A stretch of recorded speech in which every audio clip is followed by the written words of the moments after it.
And now I am so thrilled to get to welcome historian Justene Hill Edwards.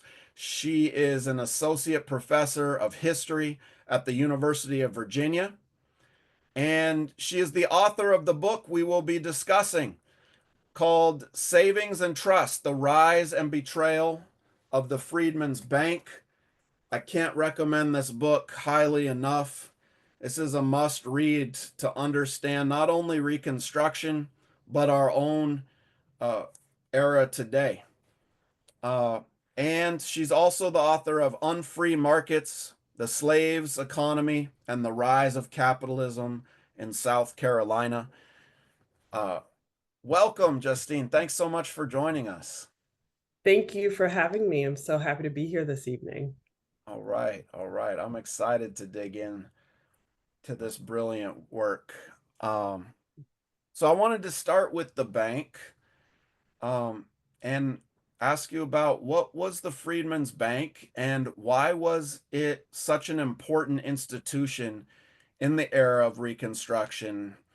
Um, I want to get at what were the hopes of so many formerly enslaved, now freed Black folks who put their money in this bank. And if you could tell us about some of the people who first deposited their funds there. Sure. Well, again, thank you all for being here. Thank you for the team that invited me to come and speak with you this evening. So the Freedmen's Bank was founded and established in 1865. March 3rd, 1865 was actually when Lincoln signed the Freedmen's Bank Act, which created the bank, the Freedmen Savings and Trust Company. And it was established to help the formerly enslaved men, women, and children of the US make the transition from slavery to freedom economically by helping them save money. But it is important to note that the Freedmen's Bank was really not the first instantiation of this idea of a savings bank for African Americans. Actually, in 1864, the Union Army created three military savings banks, one in New Orleans, one in Norfolk, Virginia, and one in Beaufort, South Carolina. I saw in the chat that someone is from Beaufort and knew about the Beaufort branch.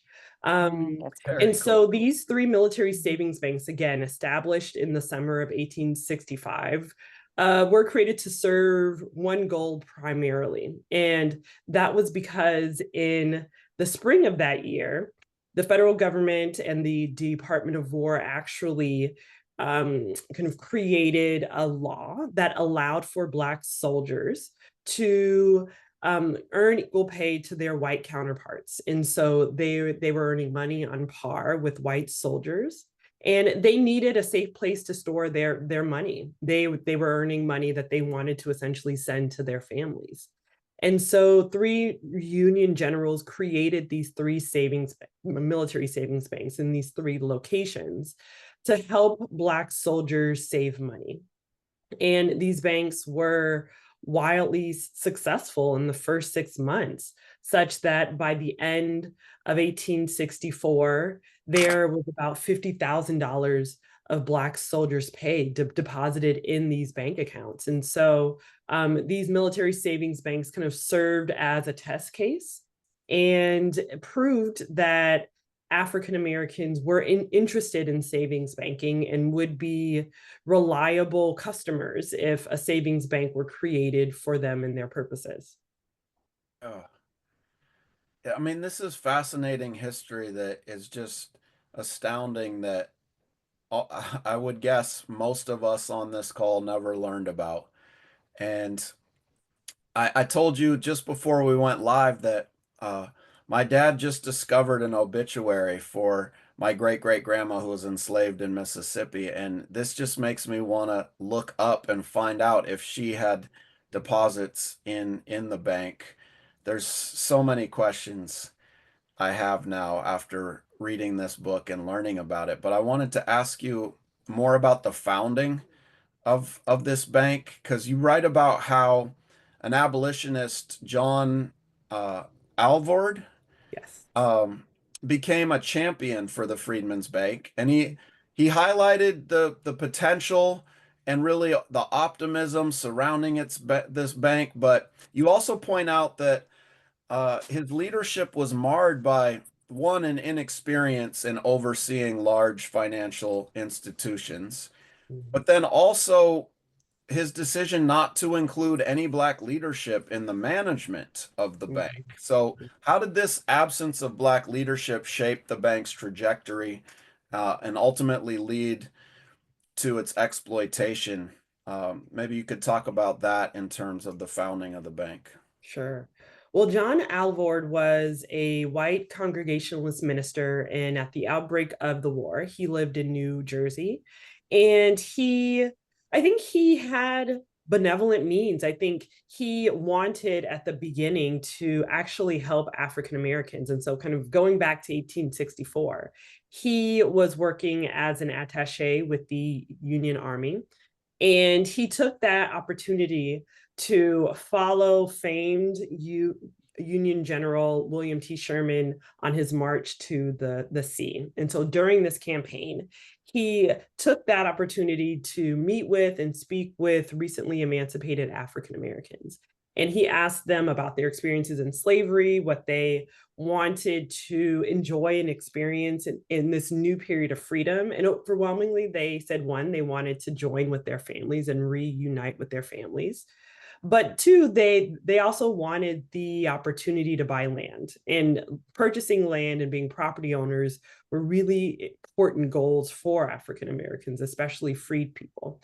And so in 1865, he gathers a group of white abolitionists, ministers, philanthropists, bankers in January of that year. And he creates, again, what would be the Freedman Savings and Trust Company. And so at this point, the bank's founder, John Alvord, and the bank's growing board of trustees, about 50 white men, were kind of doing this and engaging and supporting this bank as kind of a philanthropic measure. They weren't really thinking about the Freedmen's Bank as, I think, a serious financial institution. They were doing so as an act of philanthropy. And so John Alvord, again, he was not a banker. He did not really have much knowledge of the intricacies of finance and banking, especially at this time when the landscape of banking was changing. In 1863, we have the creation of the Office of the Comptroller of the Currency.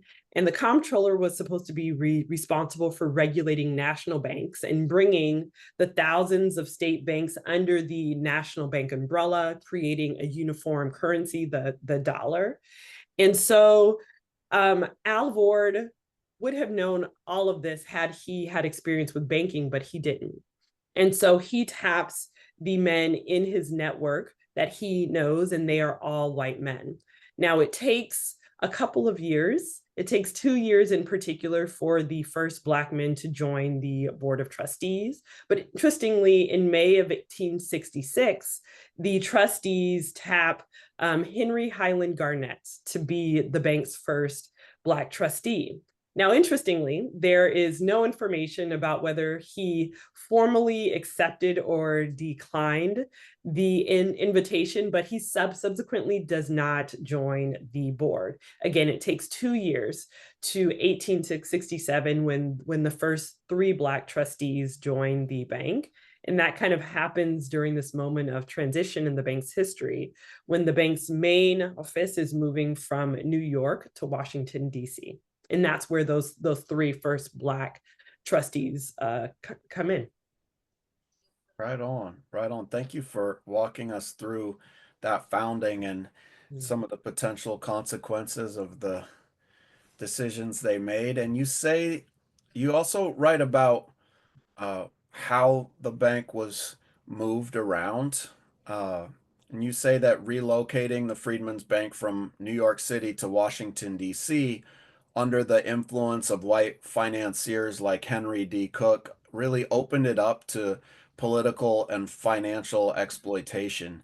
Mm-hmm. So, how did this change the impact of the bank's mission to serve Black Americans, and what role did it play and redirecting the bank's resources away from the community that it was supposed to empower in the first place. Sure. Well, the bank first operates at a kind of a small level. Again, the major main office is in New York, close to the heart of financial power, which at this time was in New York and Philadelphia. Um, and John Alvord kind of comes up with this plan to kind of relocate the bank's main office. He wants to be closer to the heart of political power. And so, with that, he invites a group of white men. Um, Here, I can.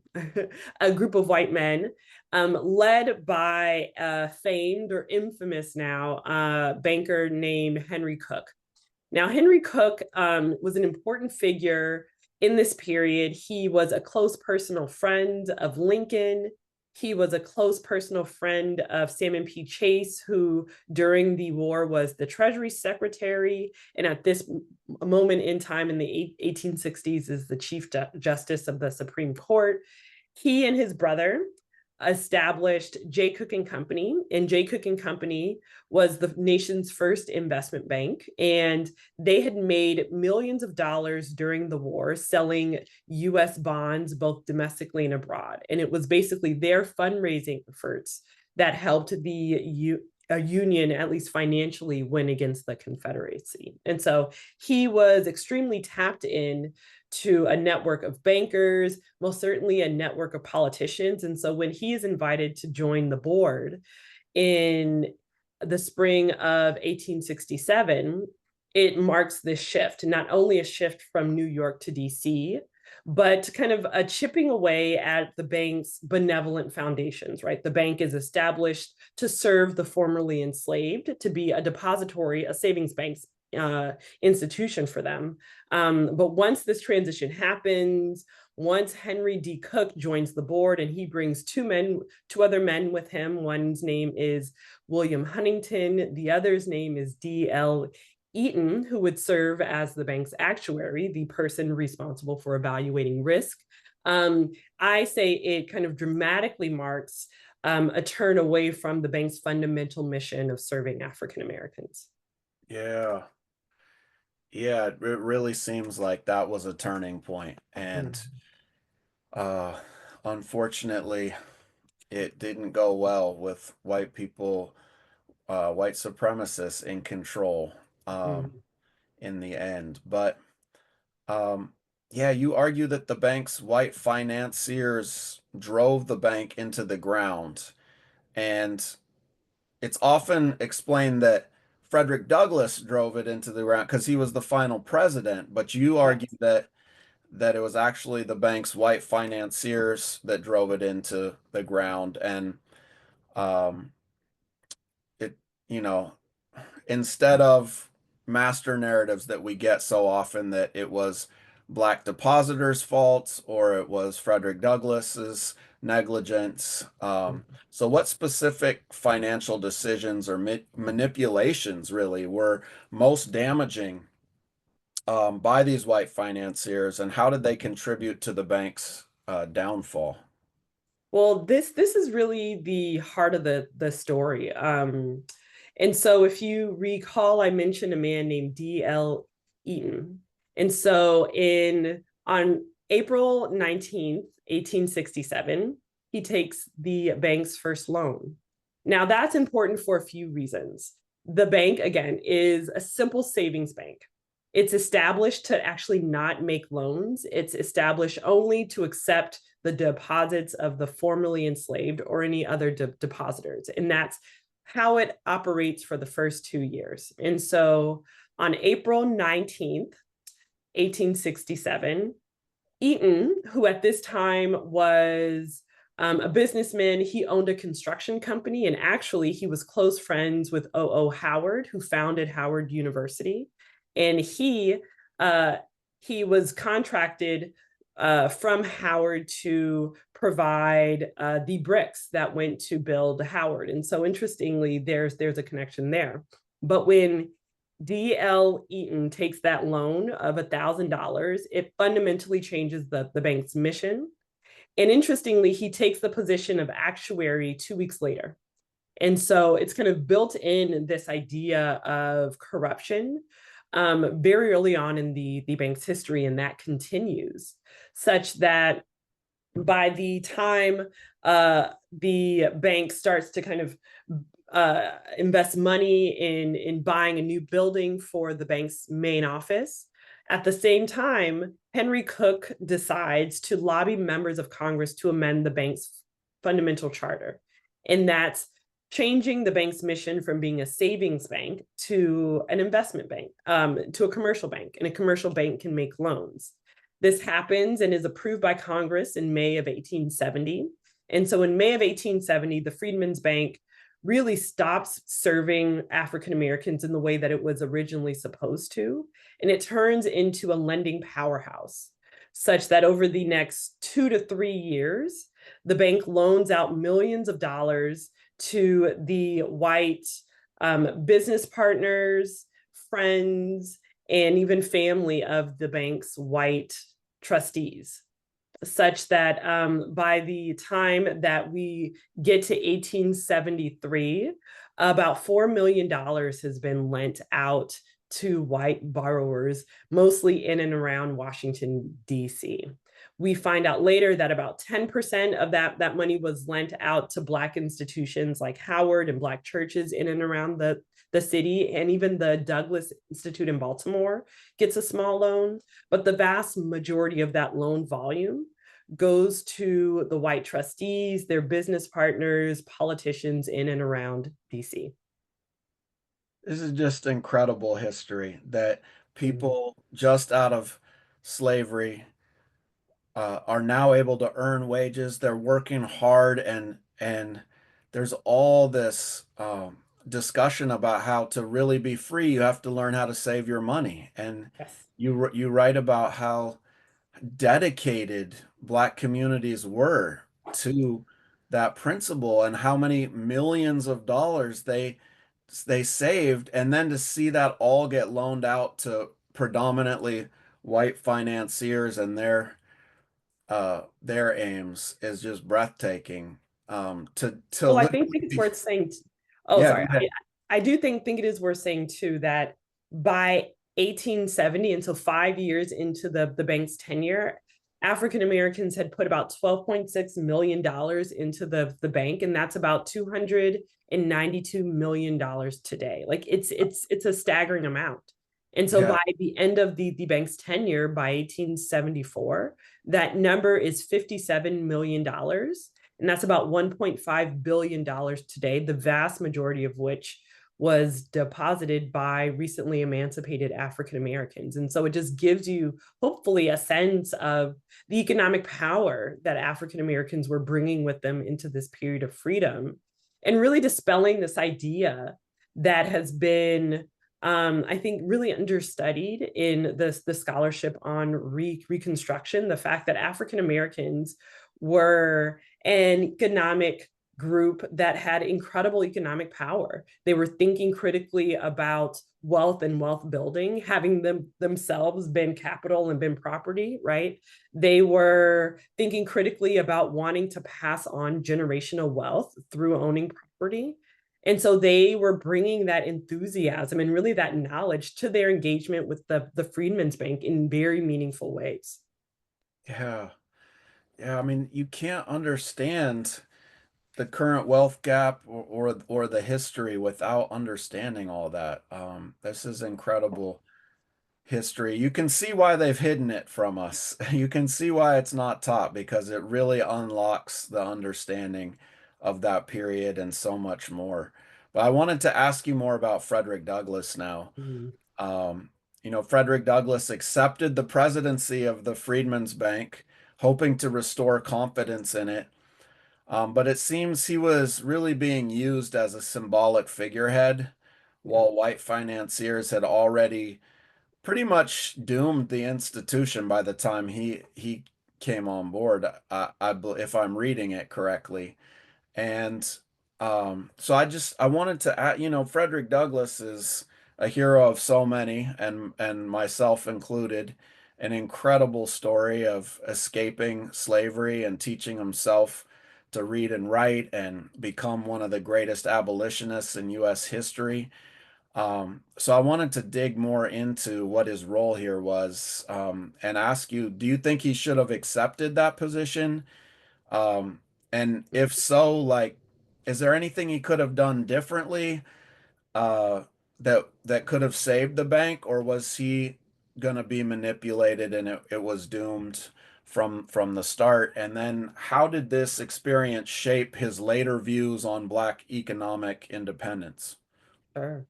Well, I mean, I think I give Douglas grace in this respect. I think he had been wanting to make a more public kind of foray into political life. There were calls for him to move to the South and run for a Senate seat. He wasn't quite ready for that. Um, and so he wanted to think critically about how he could best, I think, use his profile in a way that would benefit other African Americans. And so his position with the bank in his mind was a step in that direction.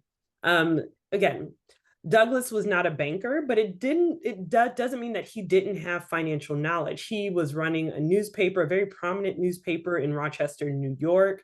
He was running the premier Black newspaper in Washington, D.C. when the bank had moved there. He was himself a depositor. He was thinking economically.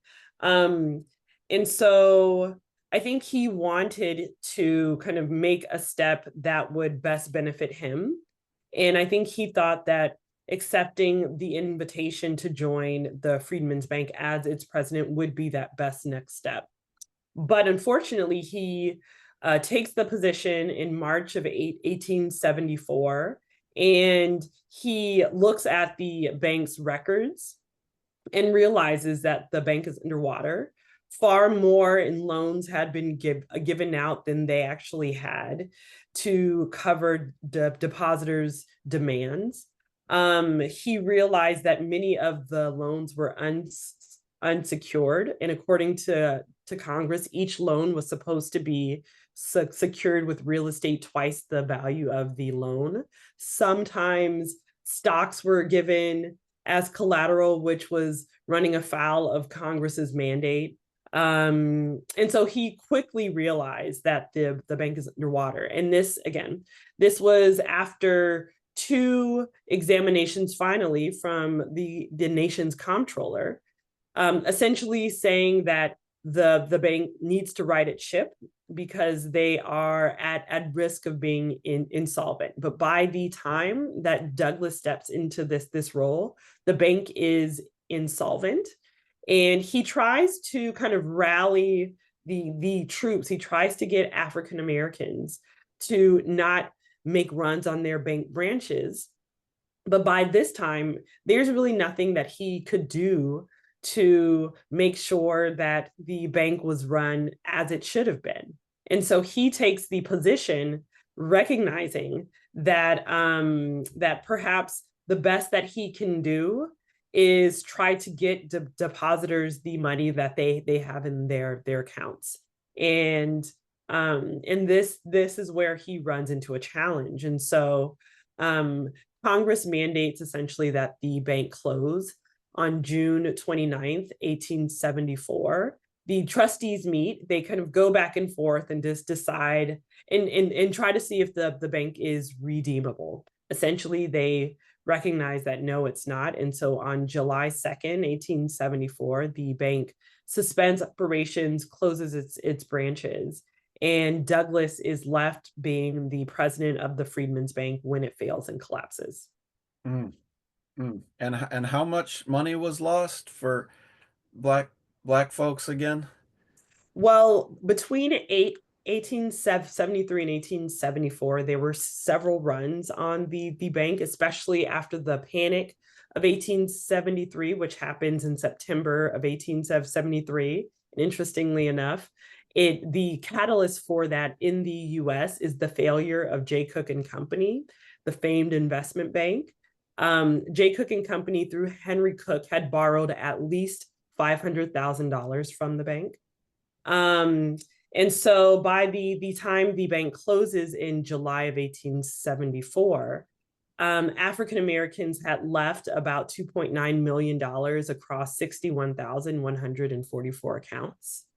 Wow. But pair that with the fact that there were $3.5 million outstanding in loans, and the fact that there was less than $50,000 in cash and $400 in bonds. The bank was severely over leveraged, and African Americans at the time that the bank closed would not get their money, and they would spend years getting their money in return. Oh, wow. Incredible. And you talked about the Panic of 1873, so I just wanted to follow up on that briefly before we go to breakout rooms. But it seems to me that the Freedmen's Bank collapse was not just the result of mismanagement. It definitely was mismanaged, Mhm. and in all the ways you described how the bank ran afoul of its congressional mandates. But also it happened in the larger context Yeah. of the cyclical crises that capitalism goes through. And Mhm. this was one that happened in the Panic of 1873. So I Yeah. was wondering if you could talk more about how the broader economic collapse exacerbated the Freedmen's Bank vulnerabilities, and what does this really reveal about the way capitalist financial crises disproportionately impact Black communities? Yeah, Jesse, I love that question. Yeah, well, the Panic of 1873 was one of the major economic depressions of the 19th century. And again, the catalyst was the collapse and the failure of J. Cook and Company. And at this time, J. Cook and Company was heavily invested in the transcontinental railroads, specifically the Northern Pacific railroads, and they were made responsible of selling millions of dollars in bonds to help finance this railroad project. Um, that failed. They really couldn't raise as much money as they'd hoped, and so they started borrowing money, including borrowing African Americans money from the Freedmen's Bank. And so once it became clear that J. Cook and Company would not survive, they declare bankruptcy on September 10th of 1873, and it kind of starts like wildfire. It their branch in Philadelphia closes and shuts down. Henry Cook is in DC at First National Bank, the DC branch of J. Cook and Company. And he kind of flees the city and goes to his brother in Philadelphia. There are runs on branches, especially the Washington, D.C. branch of the Freedmen's Bank. And so this kind of starts to kind of crumble really the veneer of benevolence that the Freedmen's Bank continued to have. And so that when the Freedmen's Bank really fails in the summer of 1874, it is kind of within this broader depression. Now, it is worth saying there were about 100 banks that failed as a result of the Panic of 1873, but none of them were like the Freedmen's Bank. This was a bank established first and foremost for the formerly enslaved, and I would contend the most vulnerable populations of America at this time. And so they were not risky in their investments. They were not risky in wanting to save money. And so they could at least afford to really weather and survive the ups and downs that come with engaging in a capitalist economy such as the US's economy during the 19th century. Yeah. Oh, thank you for laying this foundation for us to understand this all. We have important questions to get to on the other side of the break to really bridge this history to our own time. So nobody should go anywhere. You're going to want to hear how this history led to the situation that we are in today. Um, I saw so many good shout outs to different groups in the chat. It looks like you all had rich discussions. That is wonderful. There's so many good resources and ideas that came out of those So we'll get to that. But welcome back, Justine. I wanted to ask you a few more questions. I thought maybe before we get into the aftermath of the collapse of the bank, maybe you could just tell us a story or two about some of the people that invested their money in the banks and what some of their hopes were, with their aspirations with the bank. Yes, and I see there is a question kind of prompting that as well. And I think about I'm looking specifically at my chapter 5, and it is kind of in the wake of the ratification of the 15th Amendment in 1870. And so I start off talking about kind of the wave of celebrations, the excitement that African Americans are feeling at this moment, and and I take this opportunity to talk about a family in Richmond, Virginia, and it is the Harris family, and their names are Robert and Betsy Harris, the parents, a married couple, and they bring their son Charles and their daughter Mary Susan. Charles is 6 and Mary Susan is 11 at this time, and Robert had opened a bank account a few days earlier, and so he brings his family a few days later, and not only does he kind of introduce his children to the Freedman's Bank branch in Richmond, but he opens accounts for his son and his daughter. And the sources for this are really fascinating and I think heartwarming, because it shows a family. They're taking this step towards kind of financial literacy by opening accounts as a family. And interestingly enough, if you look at the depositor record of Mary Susan, who is 11 at this time, it says who her parents are, where she's born, and where she lives. But her occupation, which is in all Freedman's Bank depositor records, it says going to school. And so I just love that the idea that she kind of claims, or her parents claim for her, the fact that she is a student, she's going to school, and she is quite possibly the most literate member of her family. And so not only is she learning how to read, but she's thinking about, and she's being encouraged to think about her own financial future by opening a bank account. And so I just love this kind of story of this Black family, again, in the wake of the ratification of the 15th Amendment, making this kind of group move towards attempting to secure their own financial futures in the best way possible. And at this time, it was by opening Freedman's Bank accounts. And so I think it's a very heartwarming thought to have of this Black family making that really important step. Yeah. Yeah. Thanks for giving us that window into who some of those depositors were, what some of their aspirations were. And you discuss how the Freedmen's Bank collapse devastated Black economic prospects. And so I was wondering if you could talk more about what were some of the responses from Black leaders and communities about rebuilding their wealth, and how did they navigate financial exclusion in the years that followed the collapse of the Freedmen's Bank. Sure. Well, the Freedmen's Bank failure was absolutely devastating. The Black press in particular really took Frederick Douglass to task, saying, "We trusted you with our savings. And even though you were in the position for a short period of time, you did not do us justice." But increasingly, as the kind of months and years go on, towards the end of 1874, there is a first congressional inquiry into the bank to really kind of illuminate and excavate the reasons for the bank's failure. And so that's where we get the first accounting of the bank's lending portfolio, and just the extent to which millions of dollars were lent out to white borrowers in and around DC. But in the years after that, Congress mandates that the trustees they elect 3 commissioners to help liquidate the bank's assets to try to pay depositors their money. Kind of not much comes of that. And so there is subsequently a second congressional inquiry in 1876.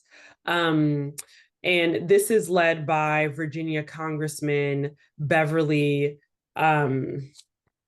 Oh my gosh, I can't remember his name. A Virginia congressman who, interestingly enough, oh, his name is Beverly Douglas with one S. And he's actually the Grand Wizard of the Virginia chapter of the Ku Klux Klan. And so you can imagine, and a former Confederate general.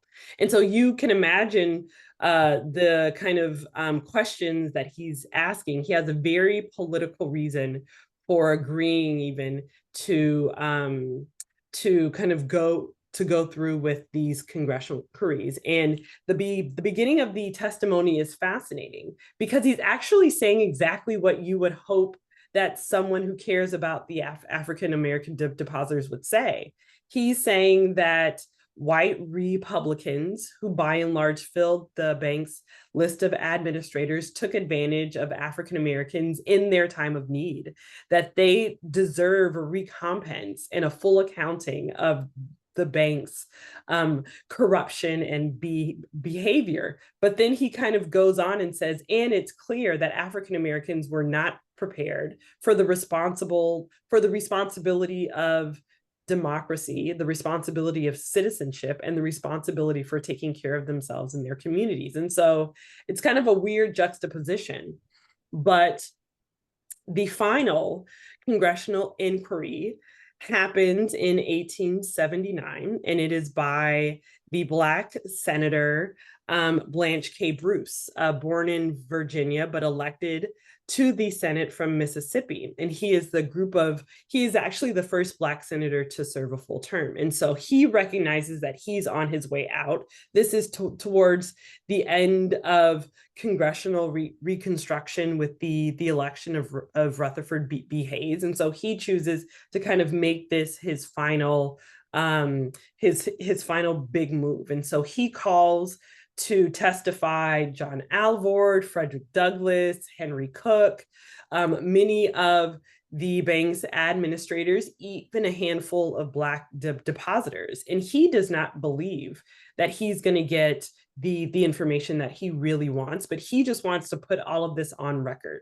And so he spends the next year doing this congressional investigation to have on record as best that he can what happens.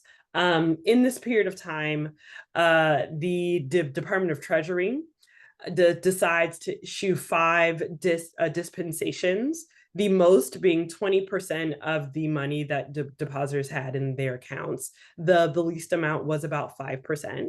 And so by 1890, after these 5 disbursements happen, only about 48% of the money that depositors had in their accounts was paid off.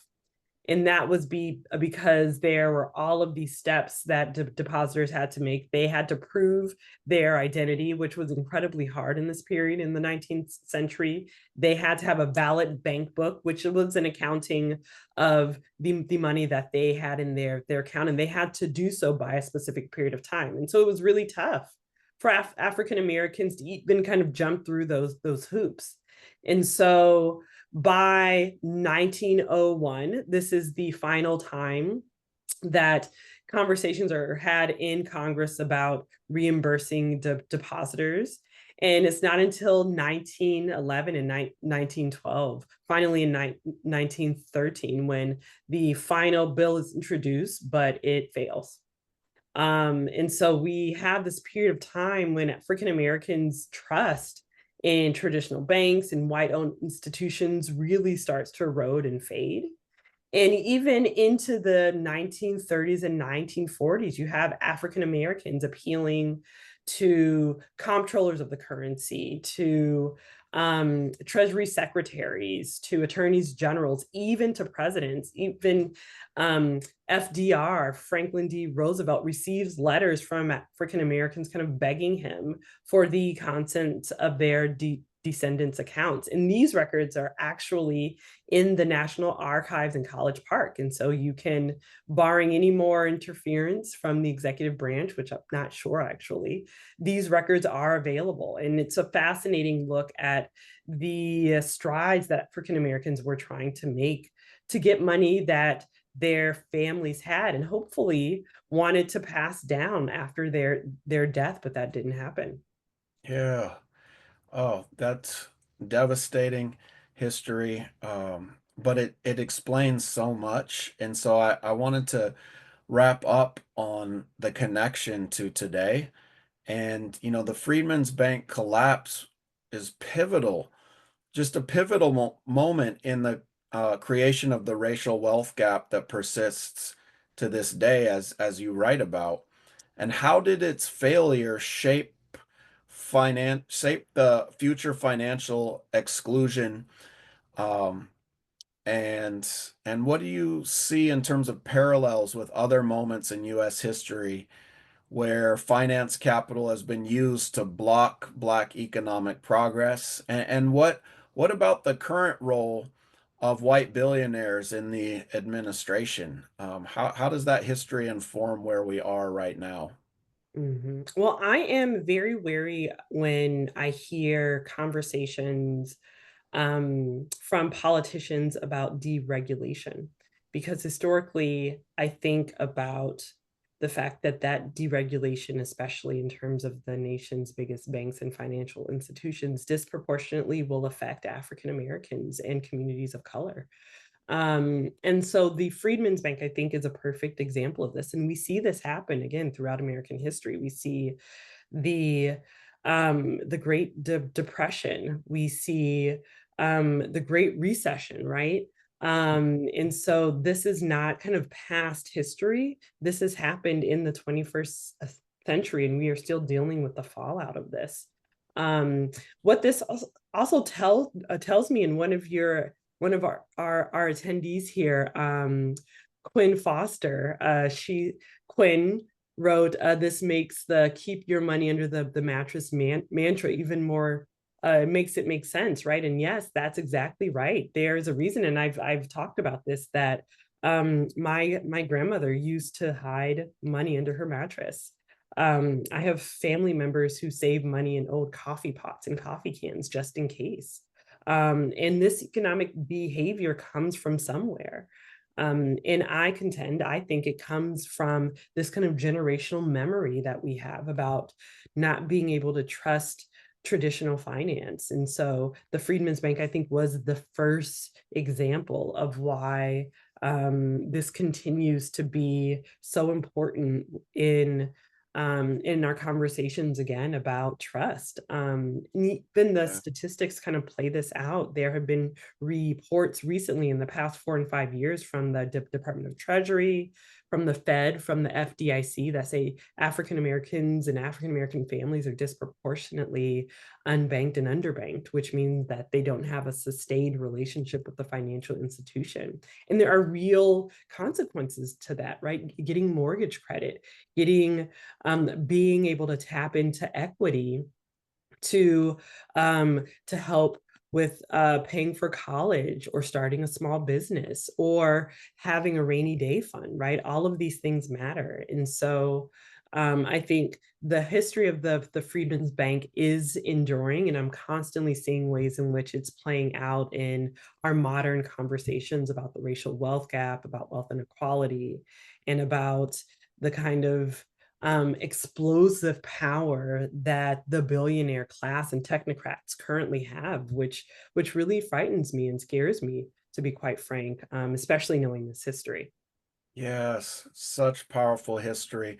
Understanding the way they looted Black wealth out of these banks and gave it to white people, white financial organizations is crucial for understanding our own time. And I can't thank you enough for doing this research and for making it accessible and bringing it here to educators. And Thank you. so just thank you, thank you, thank you. We want everybody's feedback from the session as well. Um, So that link is in the chat so that everybody can give their feedback. Please don't go before you fill that out. Before you do the evaluation, let's have everyone unmute yourself and give your thank yous to Justine and to each other for your commitment to learning and teaching of people's history. Thank you, Justine. Thank you so much. Thank you so much. Enjoyed Thank you. Thank you. Thank you so much, Justine and everybody else. Thank you, Jesse. Much love. Thank you. Thank Yes, thank you. you. Appreciate it. Thank you.